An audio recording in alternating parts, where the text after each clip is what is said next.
Folks, someone that I have added to the Rolodex of contributors to One Rental at a Time is Privy. And the reason I'm doing that is I think it answers two important questions. One, what market should I pick? Now, I have some ideas and thoughts on markets that people should or shouldn't pick based on experience. But a lot of you keep asking me, Michael, that's not enough. Where should I go? I think Privy answers that. Second, Michael, I have a buy box. I want to validate what's going on in the market today. I think Privy helps with that. And what we're going to do here is we're going to bring on Benson, one of the founders of Privy, just to bring up the application and kind of walk through that logic. So Benson, how you doing this morning? I am great. Thank you for having me. Awesome. So I think we're going to take question number one today. I'm interested in investing in real estate. I've read the book One Rental at a Time. I live in a part of town I don't want to invest in. I'm comfortable with out of state or out of area investing, but guys, I don't know where to go. So I thought you could bring up the application, put in some early criteria, and you and I could just bounce around and see what happens. Yeah, let's do that.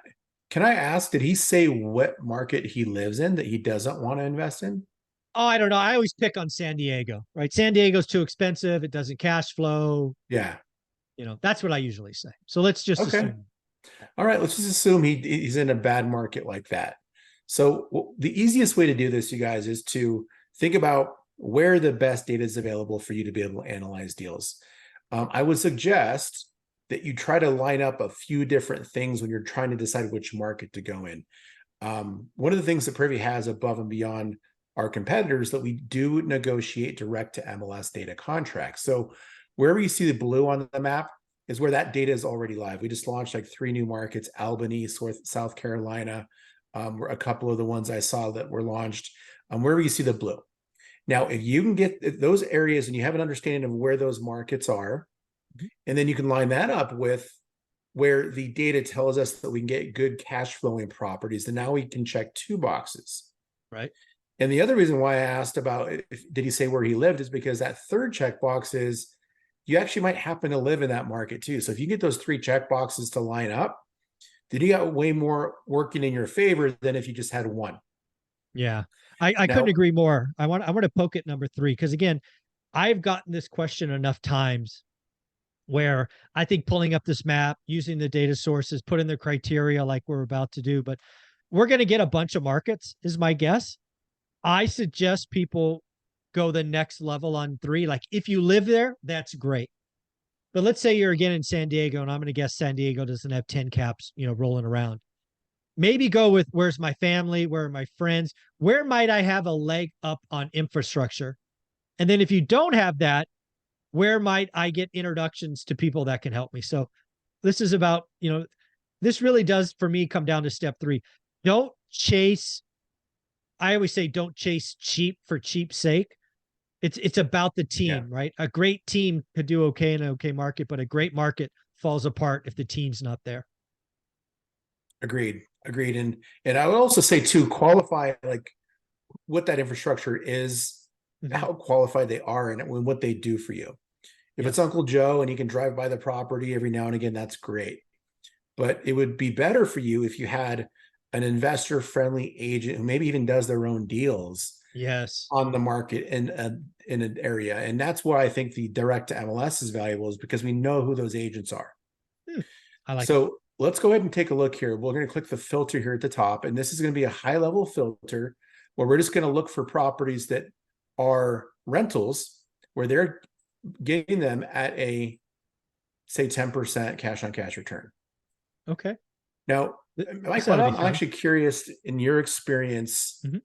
if you've got a good cap rate of 10% cap rate, what would the number on a cash on cash return look like? Would it be like a lot higher, a little bit lower? I mean, I have Uh, trouble with my experience relating those two together. yeah, they really don't relate together because cash on cash really is money out of pocket. Cap rate assumes there's no debt. Because the beauty of this, when you do it correctly, is you can structure how much money is coming out. So I don't really try to relate them. I Okay. actually think most commercial folks try to use cap rate to confuse people. I much Hmm. rather use cash on cash, return on capital, yield, whatever you want to call that. because again, sometimes it's about how you structure the deal. Okay. So we'll just take that as a known. And then let's say we set the price ceiling to 300,000, kind of a Okay. random number. That's a fair number. Yeah, it's fair. I like it. And then I'll also include attached properties because in some markets, you find a Mm, lot of what are called row homes or correct. townhomes. And those are viable rental properties that a For lot of sure. people don't pay attention to. I'm not a big fan of condos because you got big HOAs and you got Hmm. lots of rules and regulations you got to abide to. And, if there's any sort of deferred maintenance thing that comes Hmm. out and they're going to start to, you know, shoot your HOAs up, like it can be very Yeah, I costly. mean, So, you bring up some great advice. I just had a conversation with an investor who has a condo in oceanfront condo in Florida, and their HOA just went up $1,000 because of insurance costs. $1,000 a month because of insurance. So, good my advice on God, HOA. my God. Now, you will find some attached properties have HOAs too. Sure. And so this isn't going to completely eliminate that situation.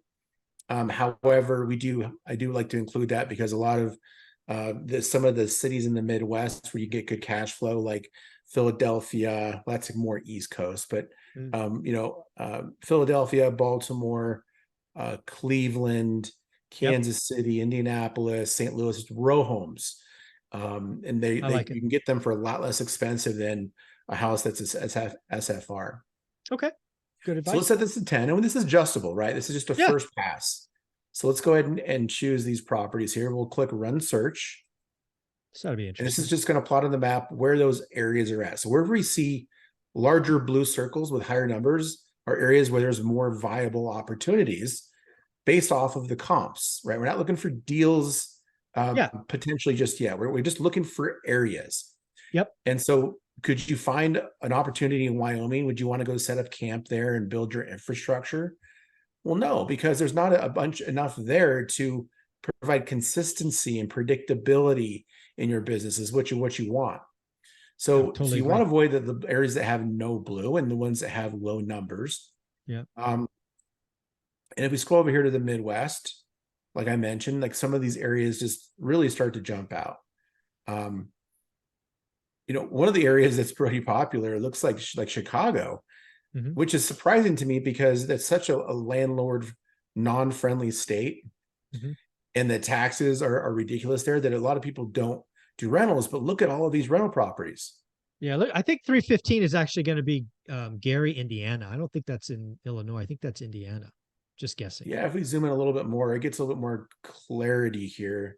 Oh, look at But you're that. right, There's it does Gary. overflow into Indianapolis, but there are some in Yeah, South Chicago as well. you're right. Yeah. Look at that. Yeah. So that's another thing that you probably talk about Yeah, for in sure. one I rental love all how the the map time drills. I is love how the map taxes. drills in. Yeah, Texas. Yeah. Yeah, that's a big factor in which you have to think about when it comes to cash flow. Um, Indianapolis, let's check and to see what that number was. It was 203. St. Louis had some good ones. This is why I went and started buying properties in St. Louis. Yeah. So let me Um, be very clear on this. Again, I want to talk to the people that are going, Michael, Benson, where should I invest?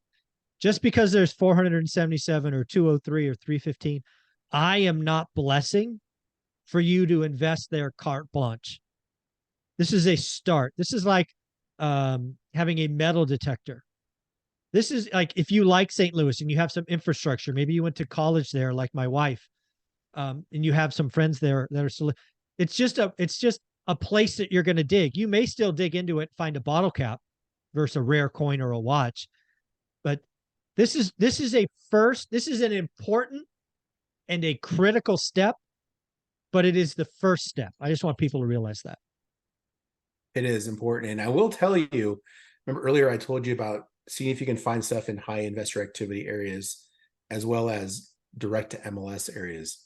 Yeah. There's a reason why the ones that we had blue on the mark on the map are blue is Mhm. because we knew those had more viable opportunities. So we have direct to MLS in Chicago and St. Louis and Indianapolis and Cleveland and Pittsburgh and Baltimore and Philly.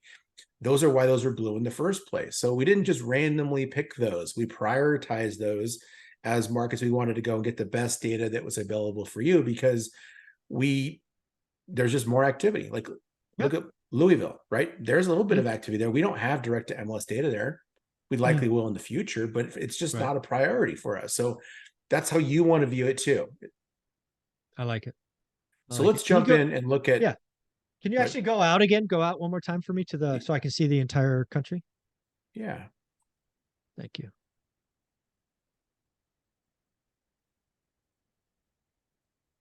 So I'm just trying to look at the map. This is really what I'm seeing because again, I talk to people across the country. Again, the higher yielding deals seem to be east of the Mississippi, and that kind of validates with this map. Yeah. It is interesting about Florida. I didn't. I mean, can we drill in on Florida? Like I see 170 there. Yeah. I mean, I always hear that Florida is crazy expensive, and again, I know nothing about Florida.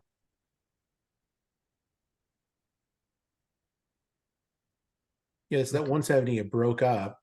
sure, And it sure, looks like sure. more of those opportunities are in Port Charlotte and Fort Myers. Yeah, I just wonder, right? Obviously, if people will remember, Fort Myers was a direct hit by a hurricane last year, I believe. Shout out to the folks in Tampa that are, having to go through that today. Um, yeah, again, these are just I love this because it's like that metal detector, and I'm sorry, I don't know a better analogy, but it allows me to kind of drill in and hover and decide if I want to drill down further. It's fun. It absolutely is. It's fun. And, if this is that kind of education that you can internalize and you can start to really beef up your real estate, um, Yeah. subconscious almost by researching properties, looking at them.